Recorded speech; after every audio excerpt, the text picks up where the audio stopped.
नमस्कार सभी को। पिछली क्लास में हमने पढ़ा था उत्व संधि। उत्व संधि के अंतर्गत हमने पढ़ा था कि विसर्ग के बाद में यदि ए हो, विसर्ग के बाद में यदि क्या हो, ए हो, तो ए के स्थान पर तो अवग्रह चिन्ह हो जाता है तथा विसर्गों के स्थान पर ओ आदेश हो जाता है। विसर्गों के स्थान पर क्या आदेश हो जाता है?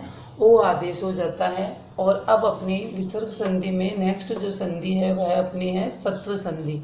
वह अपनी कौन सी है? सत्व संधि। ठीक है, देखो प्लस से पूर्व यदि विसर्ग हो, प्लस से पूर्व यदि क्या हो, विसर्ग हो, तो उनके स्थान पर सैकार आदेश हो जाता है। और सैकार में ये तीनों से आते हैं, से, श और श। ठीक है, और कब आते हैं? खर प्रत्याहार परे होने पर। कब आते हैं? खर प्रत्याहार परे होने पर। अब खर प्रत्याहार में कौन कौन आता है ये भी हमको पता होना चाहिए। अब खर प्रत्याहार में कौन कौन आएंगे? वर्ग का पहला और दूसरा अक्षर।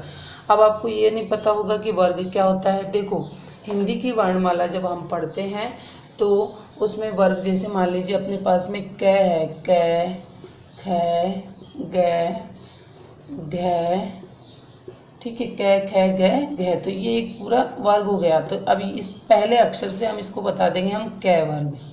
पहले अक्षर से हम इसको क्या बता देंगे? क वर्ग। ऐसे ही मान लीजिए अपने पास में नेक्स्ट हो गया च, छ, ज, है ना, इस तरह से। अब इसका पहला अक्षर क्या है? च, तो ये क्या बन गया? च अक्षर, च वर्ग। ठीक है, अब इसका पहला और दूसरा अक्षर, वर्ग का पहला और दूसरा अक्षर, वर्ग का पहला और दूसरा अक्षर। अब देखो खर प्रत्याहार में कौन कौन आएगा? वर्ग का पहला और दूसरा अक्षर कौन कौन है? देखो एक वर्ग का पहला और दूसरा अक्षर और तीनों श, वर्ग का पहला और दूसरा अक्षर और तीनों श आते हैं। अब देखो इसमें वर्ग का पहला और दूसरा अक्षर क्या क्या आएगा? क और ख, क और ख, ठीक है, च और छ, ठीक है। अब नेक्स्ट अपने रहता है च और छ, ऐसे ही ट और ठ, ठीक है। ऐसे ही नेक्स्ट अपने आ जाता है त और थ, त और थ, ठीक है। ऐसे ही नेक्स्ट हमारे आ जाता है प और फ, प और फ, ठीक है। ऐसे ही नेक्स्ट हमारे आ जाता है तीनों श, श, श और स। ये प्लस के बाद हो, मतलब वर्ग का पहला और दूसरा अक्षर और तीनों श यदि प्लस के बाद हो तो विसर्ग के स्थान पर भी क्या आदेश हो जाता है? सैकार आदेश हो जाता है। बस इतना सा याद रखना है इसमें, और कुछ भी याद नहीं रखना। ठीक है, विसर्गों के स्थान पर क्या आदेश हो जाता है? सैकार आदेश हो जाता है। और कब आदेश होगा? कब आदेश होगा? जब ये तीनों तो क्या होंगे इसमें? तीनों क्या होंगे? तीनों श होंगे प्लस के बाद में, और वर्ग का पहला और दूसरा अक्षर होगा। वर्ग का पहला और दूसरा अक्षर होगा तो क्या आदेश हो जाएगा बेटा? क्या आदेश हो जाएगा? इसमें तीनों श आदेश हो जाएंगे। अब आप देखो कैसे कैसे होंगे। ठीक है, इसके लिए हमको व्यंजन संधि आनी चाहिए वैसे तो, लेकिन इसमें कोई वो नहीं है। आपको ये भी याद है तो भी आप कर सकते हो। देखिए अब इसके कुछ उदाहरण मैं आपको बताती हूँ। जैसे मान लीजिएगा अपने पास में है विष्णु प्लस त्रातः, विष्णु प्लस त्रातः, विष्णु प्लस त्रातः। तो अपन क्या कर देंगे यहाँ पर? विष्णु प्लस त्रातः। देखो विष्णु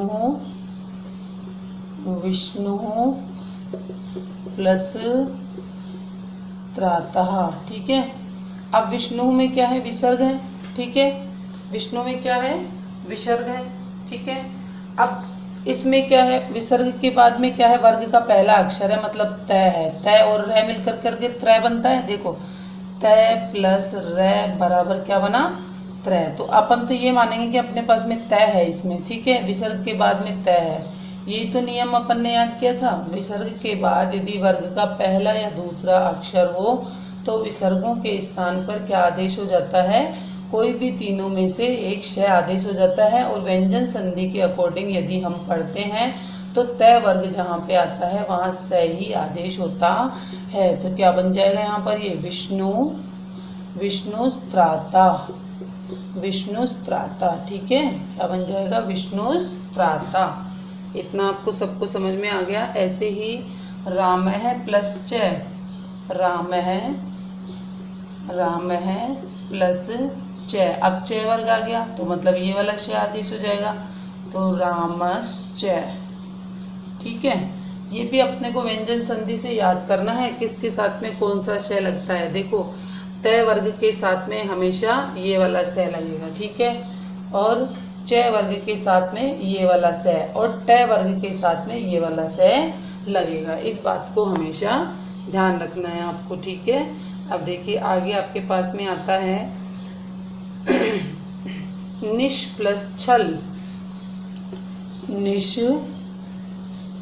प्लस छल, ये देखो प्लस छल। अब विसर्ग के पास में बाद में हमारे पास में छ है, तो इस छ के साथ में अब हमारे पास में क्या आदेश हो जाएगा, ये वाला श, तो क्या बन जाएगा ये निश्छल।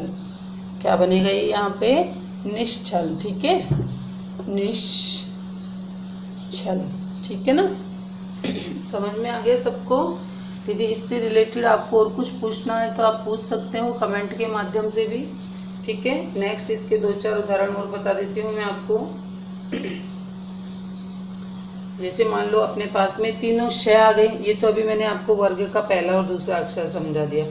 और यदि मान लो अपने पास में तीनों श आ गए तो भी अपन क्या कर देंगे, जैसे निह प्लस संदेह, तो बस वैसे का वैसा स अपने को विसर्ग के स्थान पर रखना है। तो ये तो बहुत ही सरल है, देखो नी प्लस संदेह, नी प्लस संदेह, ठीक है, तो क्या बन जाएगा यहाँ पर ये निसंदेह। क्या बनेगा निसंदेह, निसंदेह, ठीक है। इस तरह से ये बन जाएगा, ठीक है, बहुत ईजी है। और ऐसे ही कुछ और भी उदाहरण हैं, जैसे तत् प्लस तेषु, तत्सेषु, भ्रातः प्लस संति, भ्रातः संति, ठीक है। तो इससे रिलेटेड यदि और कुछ पूछना हो आपको तो आप पूछ लीजिएगा, कमेंट के माध्यम से पूछ लीजिएगा। बहुत इजी है, एक बार वापस से रिपीट कर देती हूँ मैं आपको। विसर्ग के सत्व संधि, देखो नाम से ही प्रतीत हो रहा है सत्व संधि, अब हमको तो सत्व लगाना है, स लगाना है, ठीक है। जैसे उत्व में हमको ओ लगाना था, ऐसे ही सत्व में हमको क्या लगाना है, स लगाना है, और तीनों स लगाना है। तीनों स में से देखो ये वाला स तो कब लगेगा, जब तय वर्ग आएगा, ये वाला श कब लगेगा, च वर्ग आएगा, और ये वाला कब लगेगा, ट वर्ग आएगा। बस इतना सा ध्यान रखना है आपको। और जैसे मान लीजिए विसर्ग के बाद में यदि तीनों सही हुए, ठीक है, तीनों क्या हुए, सही हुए, तो ऐसे का ऐसा ही, जो विसर्ग के बाद स है ना, बस वो का वही विसर्ग के स्थान पे कर देना है हमको, और कुछ नहीं करना है। ये बहुत ही सिंपल है, ठीक है। सत्व संधि में क्या होता है कि विसर्गों के बाद में यदि वर्ग का पहला और दूसरा अक्षर होता है या तीनों श होते हैं तो विसर्गों के स्थान पर स कार आदेश हो जाता है, ठीक है। Okay, thank you so much.